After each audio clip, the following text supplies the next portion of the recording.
একদিকে স্বৈরশাসকের রক্তচক্ষু, অপরদিকে দলে বিভক্তি।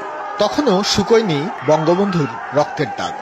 দুঃসহ এমন স্মৃতিকে সঙ্গী করেই পাহাড় সম দায়িত্ব নিয়ে বাংলাদেশে শেখ হাসিনা। ৮১ থেকে শুরু হওয়া নতুন এক সংগ্রামে তৃণমূলের মধ্যমণি তিনি। লাখো কর্মীকে সাথে নিয়ে ক্ষমতাসীনদের ভিত নাড়িয়েছেন বারবার। অন্তত ১৯ বার তাকে হত্যার চেষ্টা করা হয়েছে। তবে জীবন তুচ্ছ করে প্রতিবারই প্রিয় নেত্রীর প্রাণ বাঁচিয়েছেন দলের কর্মীরা। দিন গড়িয়ে রাত কেটেছে পথে, ছুটে বেরিয়েছেন দেশের এ মাথা থেকে ও মাথায়। কখনো পায়ে হেঁটে, কখনো ট্রাক কিংবা ট্রেন, সব মিছিলে ক্লান্তিহীন বঙ্গবন্ধু কন্যা শেখ হাসিনা। সততা আর পরিশ্রমের ফসল ঘরে তুলতে খুব একটা সময় লাগেনি।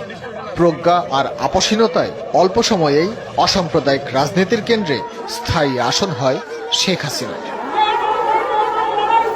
থেমে থাকেনি ষড়যন্ত্রকারীরাও। ২০০৪ সালে গ্রেনেডে প্রাণনাশের চেষ্টা ছিল শাসক গোষ্ঠীর, কিন্তু লাখো কর্মী যার প্রাণ, সেখানে ভেস্তে যেতে বাধ্য সকল অপকৌশল।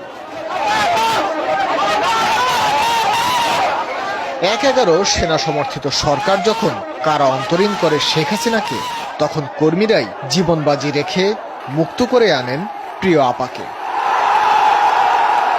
রাষ্ট্রীয় ও সরকারি শত ব্যস্ততার মাঝেও তৃণমূলের কর্মীদের খোঁজ নেন প্রিয় নেত্রী। উন্নয়ন ও অগ্রযাত্রার সব অর্জনের রাজমুকুট তাই কর্মীদের উৎসর্গ করেন বঙ্গবন্ধু কন্যা। ভাস্কর ভাদুরী, যমুনা নিউজ,